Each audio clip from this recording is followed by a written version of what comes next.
Hello, this video is about real GDP, nominal GDP, Gnp, and NNP, and also Gdp Deflator, but I'll get to each of those later. Now, to begin, let's pretend an economy produces bread and butter. I know economies produce millions of goods and services, but I'm choosing these two goods for simplicity to explain a new concept. Each good has individual demand schedules and supply schedules from the producer. So in this particular thing, you can see that this individual, it could be anybody, it could be myself or a friend of mine, but let's say this is my individual demand schedule. I would like a price of 1, I would like 10 pieces of bread. At the price of 2, I would like 9. Price of 3, I would like 8. 4 and 7.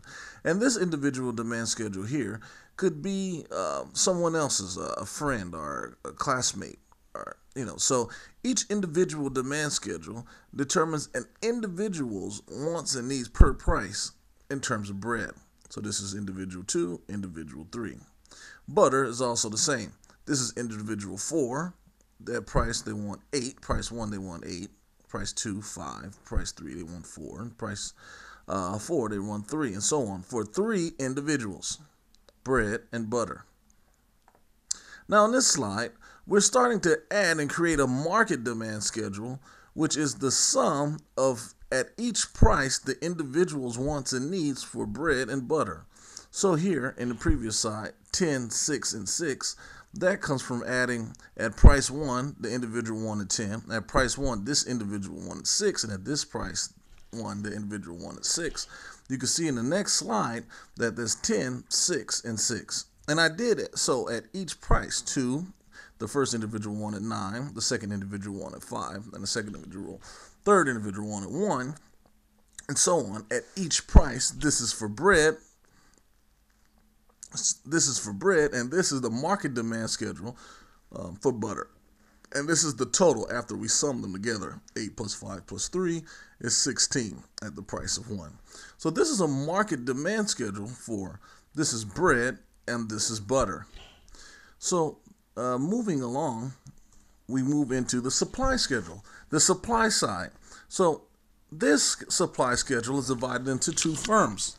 The first firm produces 5 for the price of 1, and the second firm produces 3 at the price level of 1, and so on. 2, 10, and 5. This is red for a reason, and I'll get back to that later. At price of 4, firm 1 produces 20, and 9, and at the price of 4, firm 2 produces $9. So the market supply schedule is the sum of these. 5 plus 3 gives us 8 for the price of 1, and so on. 2, 15, 3, 22, and at the price of 4, the quantity supplied is 29. And this is for bread. Okay, so the supply schedule for butter is calculated in a similar way. 2 plus 1 equals 3, 6 plus 4 equals 10, and so on. So we have the individual demand schedule, which leads to the market demand schedule, which begins into the supply schedule and the market supply schedule.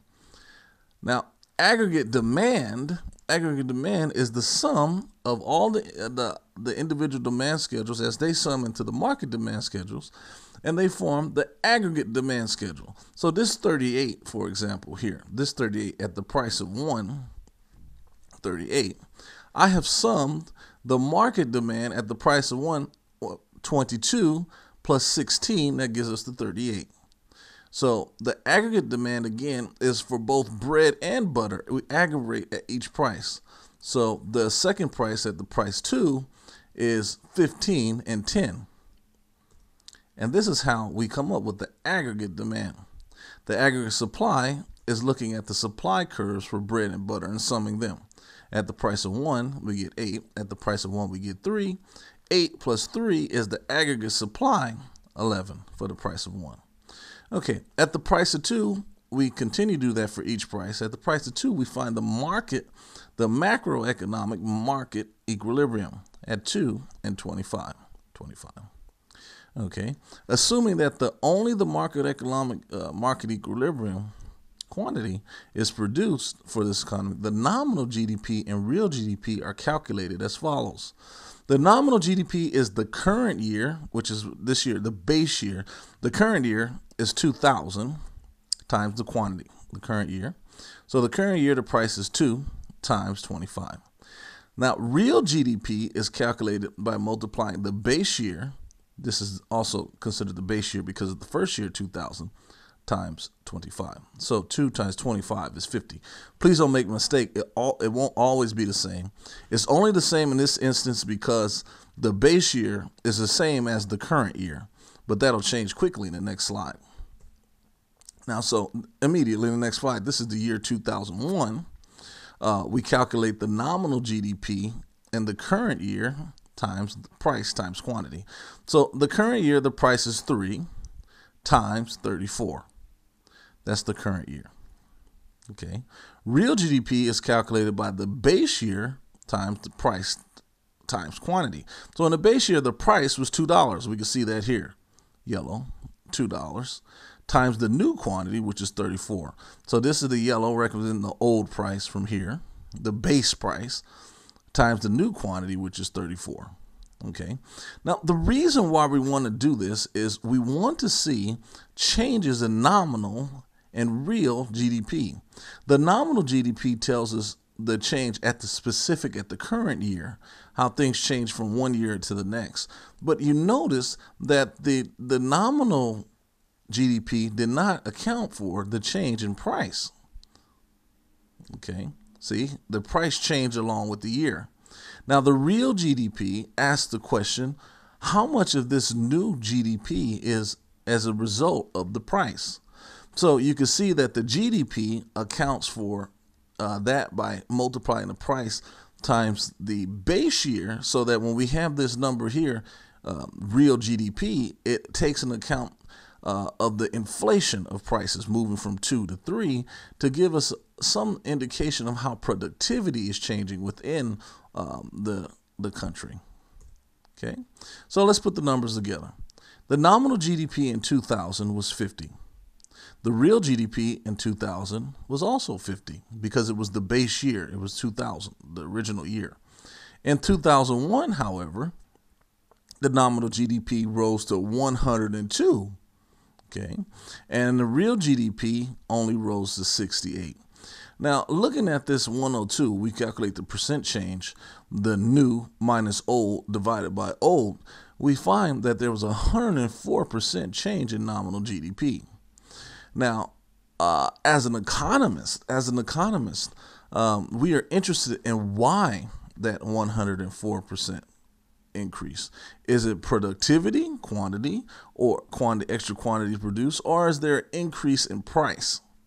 So that is why we calculate the real GDP, which is based on the base year price times the new quantity, as opposed to the nominal GDP, which just multiplies price times quantity for every year.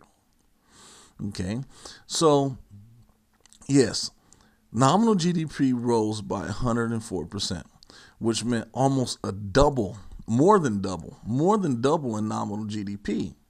But an economist wants to know why. So this is why we calculate something called the Gdp Deflator to see exactly how much of that was based on changes in production versus changes in price. And we divide for the Gdp Deflator nominal GDP divided by real GDP times 100. Okay, so in the original year, if we calculate the Gdp Deflator for the first year, meaning there was no year change, no opportunity for inflation, we see that there were 50, the nominal GDP was 50, and the real GDP was 50. So 50 divided by 50 is 1 times 100, which gives us 100, okay, for the original year. So there's no inflation.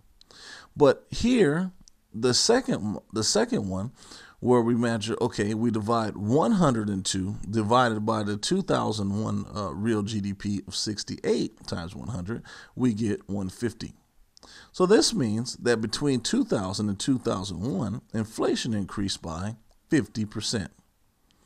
again, the GDP deflator equals 100 when there is no inflation.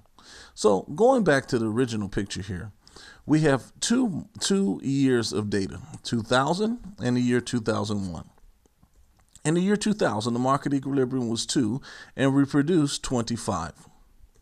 In the year 2001, the new market equilibrium price was 3 and the new quantity is 34. So hypothetically, we look 2 times 25 give us 50. This is the nominal GDP. And we would say, hey, 3 times 34 is 102, the nominal GDP again. So we change from 50 nominal GDP to 102 nominal GDP. But we need a reality check, and the reality check is how much of that was based on price. So we see that in the current year, the base year, 2 times 25 gave us 50. Okay, but we see that most of the growth in GDP was based on price, because in the base year, when we use the base year 2 times the new quantity 34, our real GDP is much lower than the nominal GDP. We calculate the Gdp deflator, and we find that, yes, the nominal GDP did grow from 50 to 102, and these units are in millions and trillions. It's all the goods and services within the economy. Okay, however, what explained the growth, according to the real GDP, nominal GDP divided by real GDP times 100, the GDP deflator, was the price. So there was growth, yes, but the growth was based on a 50% increase in inflation. So, in sum, the nominal GDP increased by 104% between 2000 and 2001. At first glance, some might say the economy, in terms of GDP, has more than doubled. But this is nominal GDP. However, an economist would ask, why? Well, according to the changes in real GDP, which accounts for changes in prices, most of that growth was explained by increases in prices. And from the previous slide, we found that between 2000 and 2001, inflation increased by 50%. Now, GNP. Now, GNP and GDP are two different variables that economies use to measure output and growth in the economy. Like the difference between nominal and real GDP, which account for how prices impact changes or in comparison to just productivity.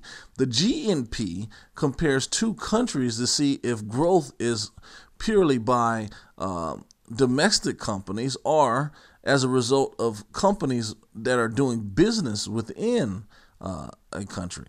So, for example, consider country A that has a real a GDP that is 1 times 11, 2 times 25, 3 times 34,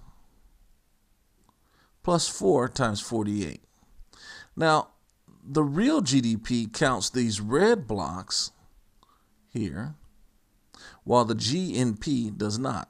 So the real GNP has 1 times 6, plus 2 times 15, plus 3 times 19, plus 4 times 28. Notice that the GDP included in its calculations to get these numbers here that it multiplied by was by including these red boxes, and the GNP does not include these. The reason why GNP does not include these is because these quantities of this firm come from country F and not country A. Country A firms are firm 2, firm 3, and firm 4.